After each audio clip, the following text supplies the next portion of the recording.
Good morning friends, स्वागत है आपका आज की इस क्लास में। आज का हमारा ये सेशन कक्षा 12 के लिए है। विषय है बायोलॉजी। केमिस्ट्री के लिए मैंने अपना यूट्यूब पर एक चैनल बनाया हुआ है जिसका नाम है अकॉल्टिस्ट ऑफ केमिस्ट्री। तो आप लोग प्लीज़ उसे सब्सक्राइब कर लें और वहाँ पर जाकर केमिस्ट्री के जो चैप्टर्स हैं उन चैप्टर्स के वीडियो आपको पूरे उपलब्ध होंगे बहुत ही सरल शब्दों में। तो आप वहाँ से देखकर काफ़ी अच्छे से उन चैप्टर्स को समझ सकते हैं। तो हम अपने इस चैप्टर पे आते हैं। अध्याय 8 है ये बायोलॉजी का। इस हफ्ते जो सिलेबस हमको मिला हुआ था, पाठ का नाम है मानव स्वास्थ्य तथा रोग। तो ये 12th क्लास का विषय तो है, ठीक है, लेकिन उसी के साथ ये हर व्यक्ति को जानना भी ज़रूरी है। इस टॉपिक के अंदर जो बातें हैं वो आपको, मुझे, सबको पता होनी चाहिए, क्योंकि ये हमारी रोज़ की लाइफ में, हमारी डेली लाइफ में हमें काफ़ी सहयोग करती हैं। और यदि इन सब बातों का पालन करेंगे तो चूँकि जैसा कि पाठ का नाम है मानव स्वास्थ्य, यानी हमारी हेल्थ से संबंधित बातें हैं, तो इन बातों को यदि हम जानेंगे तो अपने शरीर को स्वस्थ रख पाएंगे और विभिन्न बीमारियों से हम दूर रहेंगे। तो चलिए शुरुआत करते हैं हम इस पाठ की। पाठ के अंदर जो महत्वपूर्ण बिंदु हैं जिन पर हमें डिस्कस करना है वो मैंने यहाँ लिख लिए हैं। एक एक बिंदु को मैं यहाँ से उठाऊंगा और आपके सामने डिस्कस करूँगा। सबसे पहली चीज़ है रोग एवं कारक। रोग मतलब बीमारी, जिसे आमतौर पर हम जानते हैं बीमारी के नाम से। तो रोग क्या होता है, इस बात को जानना सबसे पहले ज़रूरी है। तो रोग की डेफिनेशन बताएं तो रोग के बारे में कह सकते हैं कि हमारे शरीर की जो सामान्य प्रक्रिया है, सामान्य संरचना है, यदि उसके अंदर कोई परिवर्तन हो जाता है, वो अनियमित हो जाती है या इर्रेगुलर हो जाती है, तो उस प्रक्रिया को कहते हैं हम रोग। तो रोग क्या हो गया? हमारे शरीर की सामान्य प्रक्रिया में बदलाव या सामान्य संरचना में बदलाव। अगली चीज का रोग होता कैसे है? तो रोग को करने वाले जो कारक हैं उन कारकों की बात करें तो कई सारे कारक हैं जो हमें रोग उत्पन्न करते हैं, जिनके द्वारा रोग उत्पन्न हो जाते हैं और हम काफ़ी बीमारियों से ग्रसित हो जाते हैं। तो हम शॉर्ट में देख सकते हैं कि कारक जैसे जैविक कारक मतलब जीव। तो जीव कौन से? जनरली सूक्ष्म जीव जैसे जीवाणु हैं, जैसे विषाणु हैं, कवक है, कृमियाँ हैं। इन सब की वजह से बीमारियाँ उत्पन्न हो जाती हैं। कुछ रासायनिक कारक होते हैं। रासायनिक कारक मतलब कुछ केमिकल जिनकी वजह से शरीर में कोई चेंजेस आ जाए। फिर दूसरी चीज़ होती है कोई भौतिक कारक हो, दाब की वजह से, ताप की वजह से यदि शरीर में दिक्कत आ जाए, कोई दुर्घटना हो जाए उसकी वजह से दिक्कत आ जाए। तो ये सब कई सारी चीज़ें हैं जिनकी वजह से हम बीमारियों से ग्रसित हो जाते हैं। तो दो बातें हमारे यहाँ पर क्लियर हो गई। रोग क्या है और रोग के कारण। शरीर की सामान्य प्रक्रिया में परिवर्तन हो जाना, उसमें कोई कमी हो जाना, उसे रोग कहेंगे। और उसको जो उस कमी को जो उत्पन्न कर रहा है उनको कहेंगे हम उसके कारक या रोग जनक। अगली चीज पे आते हैं, रोगों के प्रकार। तो रोग कितने प्रकार के होते हैं इस बात को हम यहां पर समझ लें। तो रोग मुख्यतः हम इन्हें दो भागों में बांट सकते हैं। पहले रोग हो गए कौन से? जन्मजात रोग। और दूसरे रोग हो गए उपार्जित रोग।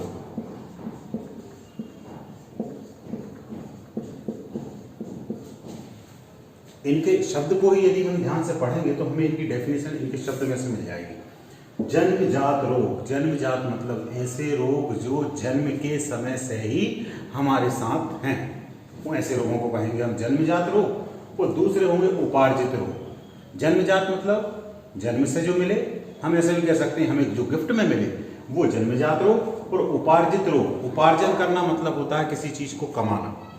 तो जिनको हमने अपने जीवन काल में कमाया, जिन रोगों को कमाया मतलब ग्रहण किया, वो सब रोग कहलाएंगे उपार्जित रोग। जो जन्मजात रोग हैं इनकी संख्या काफ़ी कम है। और जनरली कुछ बीमारियां आपने अभी जब हम अपनी बायोलॉजी में ही आनुवांशिकी या जेनेटिक्स जब पढ़ेंगे तो उसमें कई सारी बीमारियों के बारे में पढ़ेंगे। वो कुछ जेनेटिक बीमारियां होती हैं, जैसे आपने सुना होगा हीमोफीलिया। हीमोफीलिया एक बीमारी है, वर्णांधता एक बीमारी। ये दोनों के नाम आप जेनेटिक्स में बहुत सुनेंगे। ये जो दोनों बीमारियां हैं ये जन्मजात हैं। यदि पेरेंट्स को है, माता पिता को यदि इनमें से कोई रोग है तो उनकी जो संतानें आने वाली हैं उनको ऑटोमेटिकली ये रोग आएगा ही। फिर दूसरे हैं उपार्जित रोग। उपार्जित जो हमने अपने जीवन काल में अर्जित किए, ये भी दो प्रकार के होते हैं। एक जो प्रकार है उसको हम कह देते हैं संक्रामक रोग, और दूसरा जो प्रकार है वो हो जाते हैं असंक्रामक।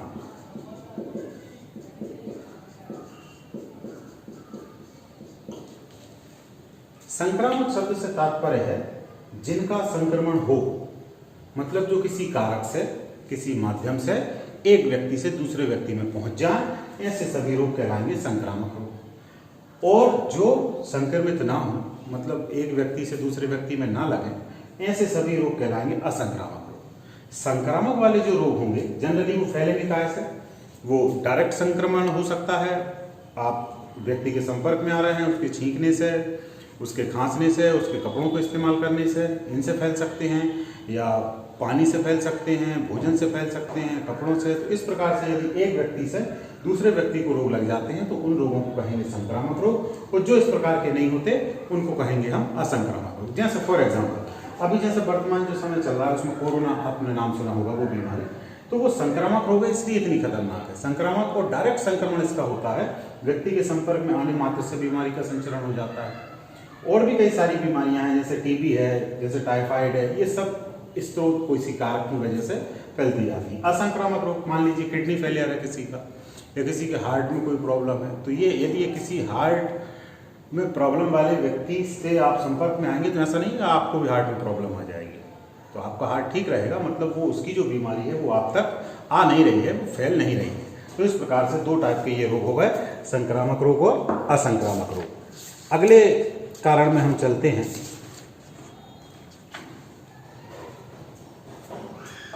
प्रतिरक्षा तंत्र, ये तो बीमारियां हो गई। अब अगली चीज होती है प्रतिरक्षा तंत्र। इसका काफी नाम आपने सुना होगा।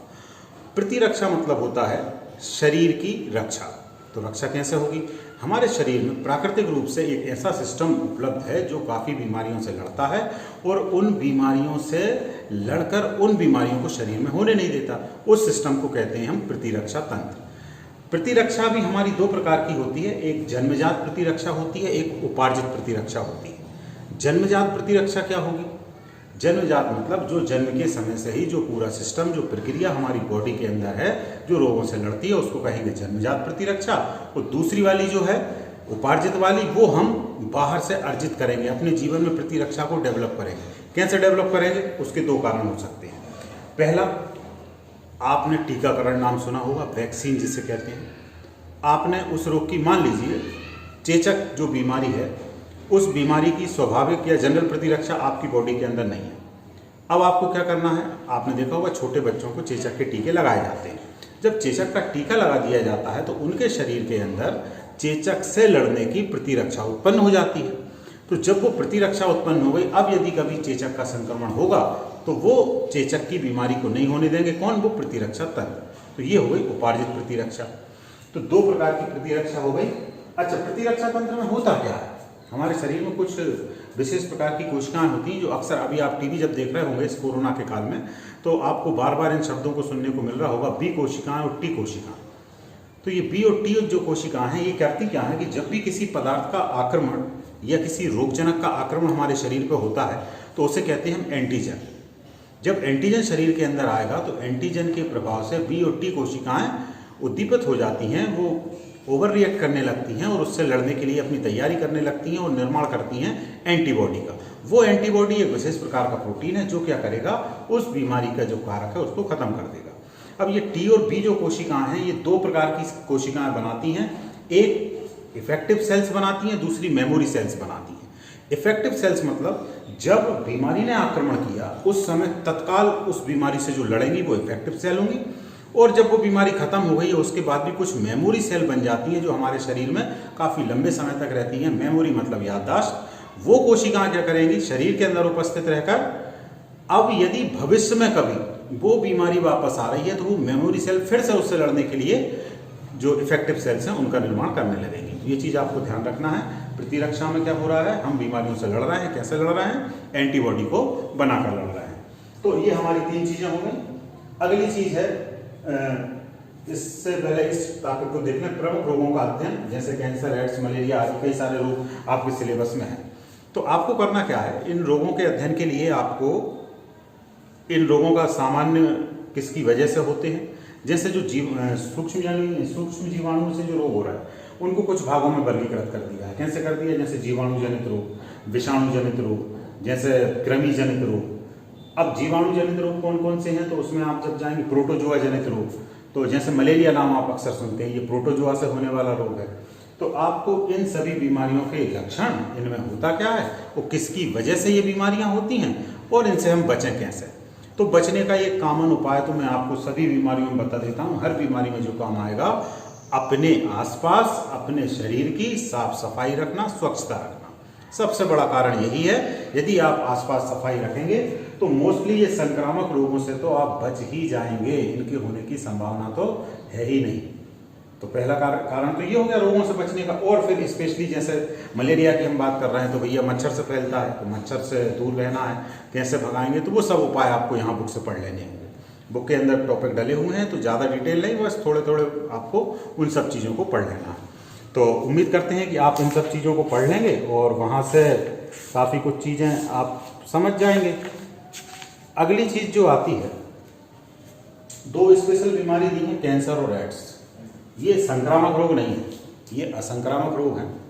लेकिन कैंसर तो असंक्रामक है, एड्स संक्रामक है, लेकिन डायरेक्ट संक्रामक नहीं। एड्स के संक्रमण के कुछ कारक हैं जिस वजह से एड्स दूसरे व्यक्ति को लग जाता है, लेकिन वो डायरेक्ट ऐसा नहीं है कि आप मरीज के संपर्क में भर आएँ और आपको एड्स हो जाएगा, ऐसा नहीं है। इन दोनों बीमारियों को डिटेल में पढ़ना है, आपके सिलेबस में है और एग्जाम की दृष्टि से महत्वपूर्ण है।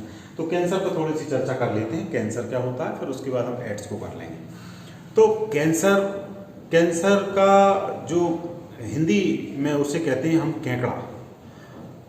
केंकड़ा, उसकी एक विशेषता होती है केंकड़े की। क्या विशेषता होती है कि केंकड़े को जब आपने देखा होगा तो केंकड़ा किसी भी दिशा में किसी भी तरफ चल सकता है। केंकड़े का जो मूवमेंट है उसकी बनावट कुछ ऐसी होती है कि वो किसी भी तरफ जा सकता है। तो ठीक इसीलिए ये नाम पड़ गया कि भैया कैंसर भी शरीर के किसी भी हिस्से में हो सकता है, किसी भी उम्र में हो सकता है, किसी भी समय हो सकता है। अब चूंकि कैंसर नाम सुन के बड़ा डर सा या अजीब सा लगता है कि बड़ी भयंकर बीमारी है, लेकिन वास्तव में यदि देखा जाए तो कैंसर कोई बीमारी है ही नहीं। तो फिर क्या है, होता क्या है, आप अपने आप की कल्पना करें, जब आप 5 साल के थे या आपकी उम्र 4 साल की थी, उस समय आप अपने शरीर को याद करें वो कैसा था। आपको याद आ रहा होगा कि भैया मेरी लंबाई लगभग इतनी थी, मेरा शरीर ऐसा था। आज आप वर्तमान में अपने आप को देखें, आपका शरीर कैसा है। अब आपको कुछ परिवर्तन दिख रहा होगा कि वो जो 2 फीट की लंबाई थी आज वो 5 फीट पर है। तो ये जो परिवर्तन आपके शरीर में हुआ है, ये क्यों हुआ? आपकी कोशिकाओं ने की वृद्धि, आपकी कोशिकाओं में गुणन हुआ उम्र के साथ साथ, और वो वृद्धि आपके शरीर में दिखाई दे रही है। अब एक और उदाहरण से समझ लें, एक बस से आप यात्रा कर रहे हैं, बस की जो गति है वो 80 किलोमीटर प्रति घंटा है। तो जब 80 किलोमीटर प्रति घंटे की रफ्तार से बस चल रही है और ड्राइवर चला रहा है तो सब कुछ ठीक है, कोई दिक्कत नहीं है, और वो गति भी आपके लिए फायदेमंद है, आपका सफर जल्दी पूरा हो जाएगा। अब आप कल्पना कीजिए, उसी 80 किलोमीटर की रफ्तार से चलती हुई बस में अचानक से ब्रेक फेल हो जाते हैं या स्टीयरिंग फेल हो जाती है। अब वो गति आपका काल बन चुकी है। क्यों? क्योंकि अब वो जो बस है वो ड्राइवर के नियंत्रण में नहीं है, और उसका परिणाम क्या होगा? दुर्घटना। ठीक इसी प्रकार आपकी कोशिकाओं के अंदर जो वृद्धि हो रही थी, जब तक वो शरीर के नियंत्रण में थी, जब तक वो कंट्रोल में चल रही थी, जब तक वृद्धि हो रही थी, यही वृद्धि जब अनकंट्रोल हो जाए, नियंत्रण से बाहर हो जाए, तब जो स्थिति हमारे सामने होती है उसको कहते हैं हम कैंसर। समझ गए होंगे बात? कोशिकाएं वृद्धि करती हैं लेकिन अति वृद्धि होने लगती है, आवश्यकता से अधिक वृद्धि होने लगती है, और उसका परिणाम क्या निकलता है कि जिस जगह पर वो वृद्धि हो रही है वहां पर गांठ बनना शुरू हो जाती है, सेल्स मल्टीप्लाई करते जाते हैं और गांठ या उभार बनने लगता है। फिर वो काफ़ी जटिल स्थिति आ जाती है, उसको हटाना, उसको ट्रीट कर पाना काफ़ी मुश्किल होता है। तो कैंसर क्या है? कैंसर शरीर में होने वाली कोशिकाओं की अनियंत्रित वृद्धि को कैंसर कहते हैं। 2-3 प्रकार के कैंसर इसमें दिए हुए हैं, जैसे कार्सिनोमा, सार्कोनेमा, ल्यूकेमिया। तो ये अलग अलग टाइप के हैं कि कहाँ कौन सा ऊतक के अंदर होगा, सेल्स के अंदर होगा। अब कैंसर का मुख्य रीज़न तो आपको समझ में आ ही गया कैसे होता है। अब लक्षण यदि हो गया है तो कैसे, तो कुछ चीज़ें ऐसी हैं जिनके बारे में यदि विचार करेंगे तो हम कैंसर की तरफ इंडिकेट हो सकते हैं कि भैया ये शायद कैंसर हो। जैसे यदि आपके शरीर में कोई घाव हो गया है और वो घाव भर नहीं रहा है या बार बार घाव हो रहा है, आपकी जो रूटीन की हैबिट है, आपकी जो टॉयलेट्स वगैरह की आदतें हैं वो बदल गई हैं, उनमें चेंजेस आ गया है, गला आपका बार बार ख़राब रह रहा है, गला ठीक नहीं हो रहा है, कहीं कोई ऐसा छाला बन गया है जो ठीक नहीं हो रहा है, ठीक होता है फिर हो जाता है, ठीक होता है फिर हो जाता है, ऐसी स्थितियां आ रही हैं, आपको कहीं से ब्लीडिंग होने लगी है शरीर के किसी अंग से, तो ये इशारा करती हैं कि ये स्थिति कैंसर की हो सकती है। आप जाएं और डॉक्टर की सलाह लें। हर गांठ जो हो जाती है, हर गांठ कैंसर नहीं है, डरने की बात भी नहीं है, क्योंकि शरीर में कोई भी गांठ, कुछ गांठें अक्सर हो जाया करती हैं, यहाँ हाथ के बगल में या चेस्ट के अंदर कई बार गांठें बन जाती हैं, उसका मतलब ये नहीं कि वो कैंसर है, घबराने की बात नहीं है, लेकिन प्रॉपर डायग्नोस करवाना जरूरी है, प्रॉपर प्रोफेशनल आदमी से उस चीज़ को दिखा लेना जरूरी होता है। इन सब चीज़ों का ध्यान रखेंगे तो आप इस भयंकर बीमारी से बच सकते हैं। अगली जो बीमारी है वो है एड्स। सुना होगा आपने, आज इस बीमारी को खोजे हुए कई दशक बीत गए हैं, लेकिन आज तक इसकी कोई मेडिसिन या इससे पहले कैंसर के इलाज के बारे में और बता दें। कैंसर का भी कोई प्रभावी कारगर इलाज तो अभी नहीं मिला है, लेकिन फिर भी 2-3 रूपों में हम उसका इलाज करते हैं। सबसे पहले तो मेडिसिन कुछ दी जाती हैं, मेडिसिन से यदि कंट्रोल नहीं आ रहा है तो फिर अगली जो स्टेप आती है वहाँ पर सर्जरी करके उस गांठ को हटा दिया जाता है, और सर्जरी के बाद कीमोथेरेपी नाम से रेडिएशन के द्वारा भी उपचार किया जाता है। एड्स की बात कर रहे हैं तो एड्स का भी प्रभावी इलाज तो नहीं है। अब एड्स में होता क्या है, उस बीमारी का मेन काम, फंक्शन क्या है? एड्स आपका अटैक करता है प्रतिरक्षा तंत्र के ऊपर। ये बीमारी का संक्रमण जब आपको हो गया तो आपका जो इम्यून सिस्टम है इसको ये कमजोर कर देगा, और इम्यून सिस्टम वास्तव में क्या है? आपकी रोगों से लड़ने की ताकत। तो यदि ये सिस्टम कमजोर हो जाएगा तो एक छोटी से छोटी सी बीमारी जो होगी वो भी आपके लिए भयंकर या खतरनाक हो सकती है।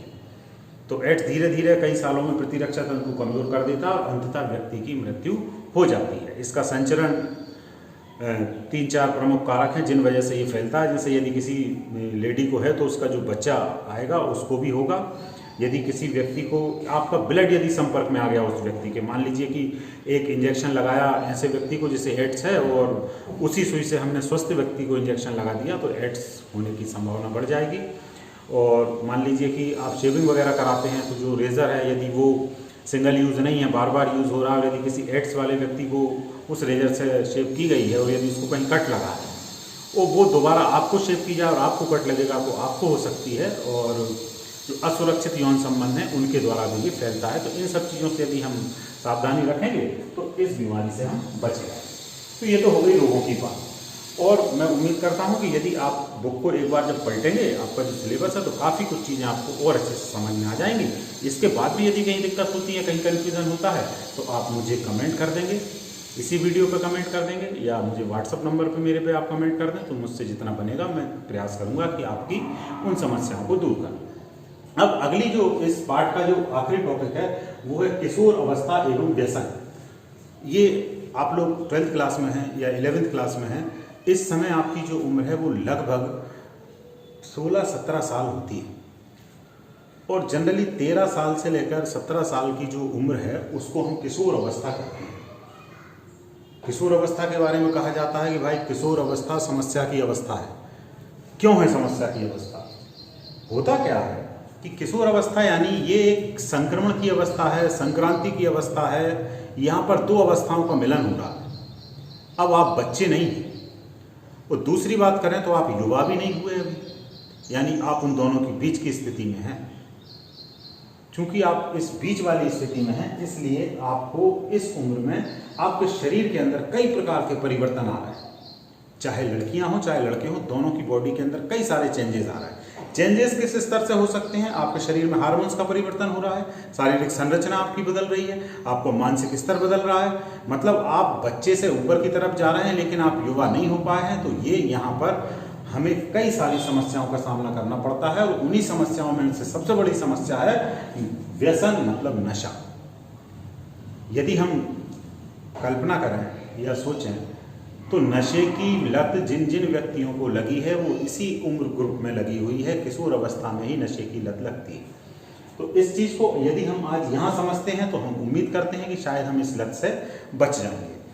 अब किशोर अवस्था में व्यक्ति व्यसन के प्रति या नशे के प्रति आकर्षित क्यों हो जाता है, उसके कई सारे कारण हैं। उन कारणों पर विचार करेंगे, हम उन पर बात करते हैं। आप जब शांति से सोचेंगे तो ये सब चीज़ें आपको अपने अंदर होती हुई महसूस होंगी, तो इन्हीं को आपको संभालना है।